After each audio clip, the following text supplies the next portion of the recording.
If you've spent any time in the Philippine education system, you absolutely know the name Jose Rizal.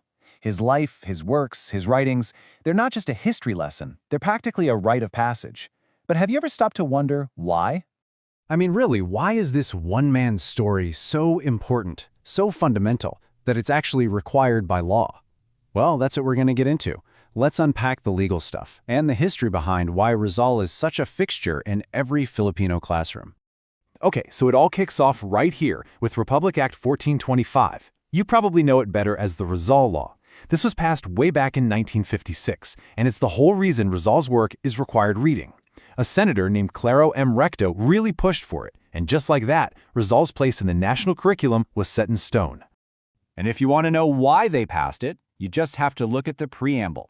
The goal wasn't just to make students read old books. No, it was about sparking a rededication to the ideals of freedom and nationalism. It was about trying to capture the spirit of the heroes who literally lived and died for the nation. So, what does this law actually make schools do? Well, first off, every single school, public or private, doesn't matter, has to teach courses on Rizal. And second, and this is a big one, they have to keep copies of his famous novels Noli Me Tangere and El Filibustedismo on hand. And not just any copies, the original unexpurgated versions. No shortcuts. The whole point of all this, to rekindle that flame of nationalism in young people. All right, so this whole thing kind of begs a bigger question, right? If Rizal is the guy chosen to inspire nationalism, what does it even mean to be a hero? What are the qualities that make someone a national figure in the first place? You know, when we think of a hero, we usually think of a list of traits like these. Someone who is fair, patient, brave, super wise, respectful, and of course, a nationalist. These are the ideals, the qualities we all kind of look up to. But then, you've got the official checklist. Yeah, there's actually a formal criteria for being named a national hero of the Philippines, and it's a little more, well, bureaucratic. You've got to be a Filipino citizen, a proven patriot, you have to be deceased, and you had to have shown patience and endurance. It's a formal process for a title that feels so much bigger than a checklist. And this is where the story starts to get really interesting because, yeah, Rizal checks all those boxes, but his journey to becoming this undisputed national hero, it was definitely not a smooth ride. There were a lot of questions, a lot of controversies, and some serious challenges to his legacy. And we're talking about some pretty major stuff here. There's this bizarre, totally unfounded rumor about him being Adolf Hitler's father. Wild, I know. Then, on a much more serious note, he was accused of being a coward because he didn't support a violent revolution. And maybe the biggest political challenge of all, the claim that he was nothing more than an American-made hero. Let's dig into that last one for a second, because it's a big deal. The argument goes like this. During the American colonial period, the U.S. Taft Commission deliberately promoted Rizal because he was a reformist who favored education over armed revolution. The idea was to prop him up to calm down the more radical, revolutionary feelings among Filipinos. It's a huge debate. Was his heroism a natural thing, recognized by his own people, or was it a strategic move by colonial power? To really understand Rizal the man and all these controversies, we have to understand the world he lived in. So let's take a step back in time, into the Spanish period in the Philippines. This was the stage for his entire life. And let me tell you, this was not a calm and stable time. Spain itself was a political mess, which meant colonial policies in the Philippines were constantly changing and chaotic. For everyday Filipinos, this meant living without basic human rights, dealing with corrupt officials everywhere you looked, and facing deep, humiliating inequality and racial discrimination. These weren't just background noise. This was the fuel for his fire. This was the injustice he dedicated his life to exposing. So out of this world of unrest, this one man emerges, and his story, in a way, begins with his name. To really get the hero, you've got to get the person, and that starts with deconstructing his incredibly long and meaningful name. Seriously, every part of his name tells you something. Doctor is his professional title, right? Jose was picked by his mother, who was very devoted to Saint Joseph. Protasio comes from a Christian calendar tied to his birthday. Rizal is from Rizal, which poetically means a field where wheat sprouts again.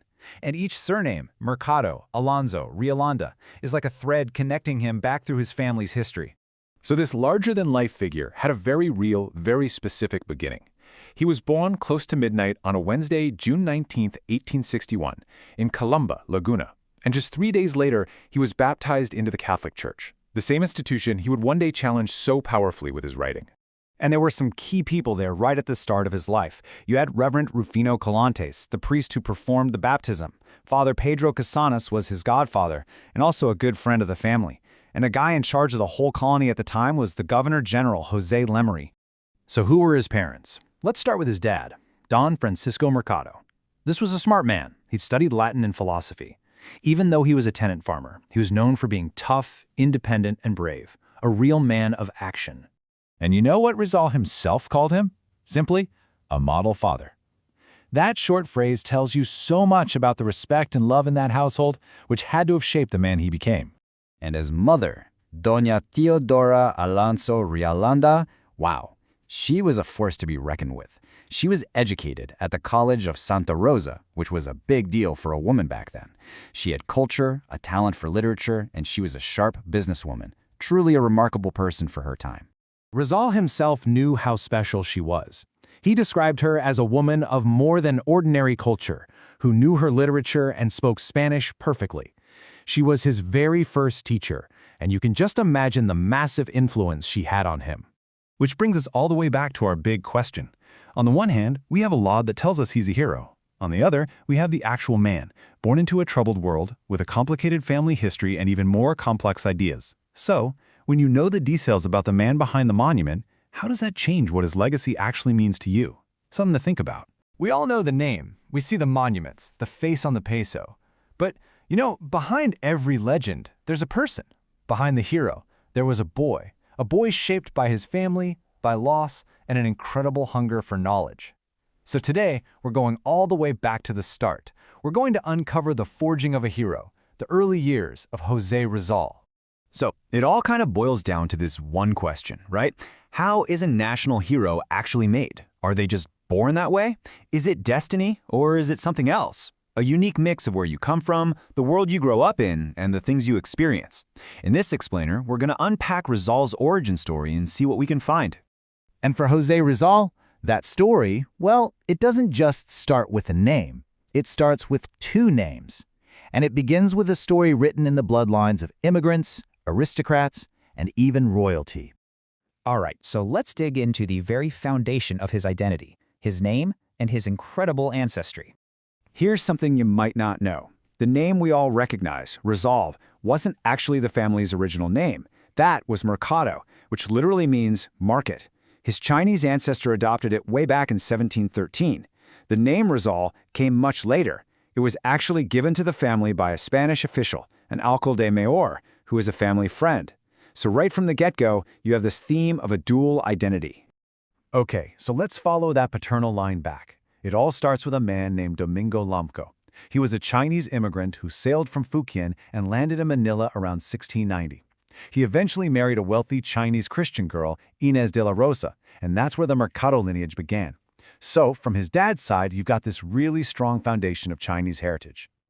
But if you think that's interesting, wait till you hear about his mother's side. It is just as fascinating, maybe even more so. Her lineage is this incredible mix, tracing back to Japanese ancestry through a man named Eugenio Ursua, and get this, all the way back to Filipino royalty, to Lacandula, the last native king of Tondo.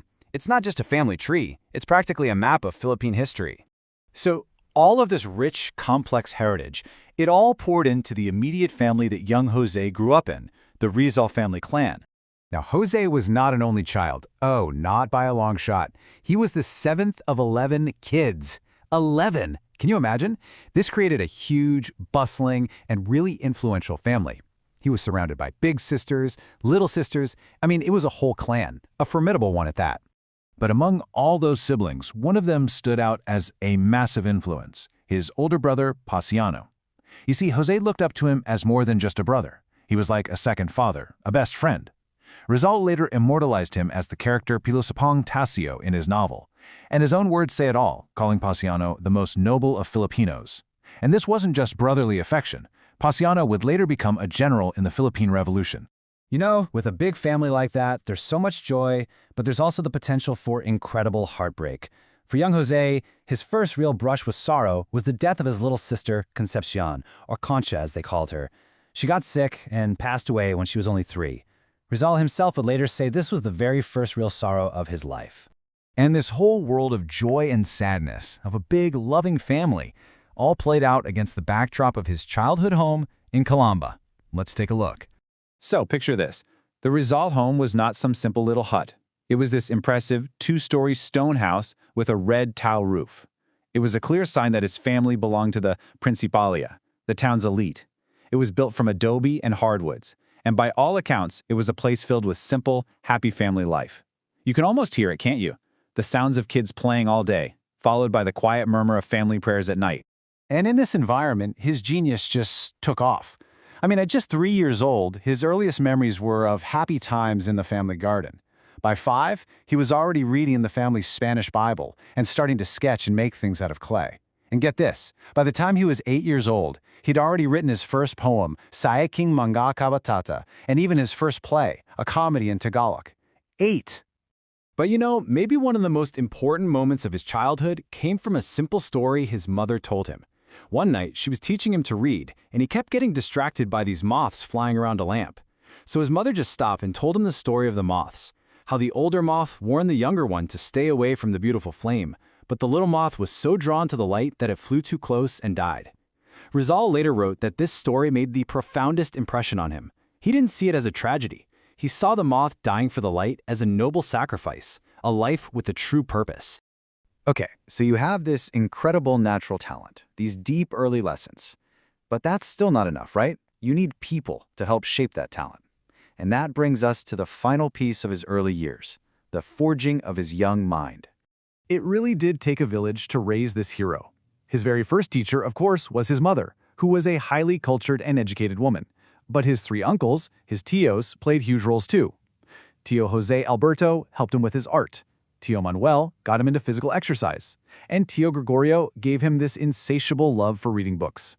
On top of all that, you had the local priest, Father Leoncio Lopez, who really pushed his love for scholarship and intellectual honesty. What a team.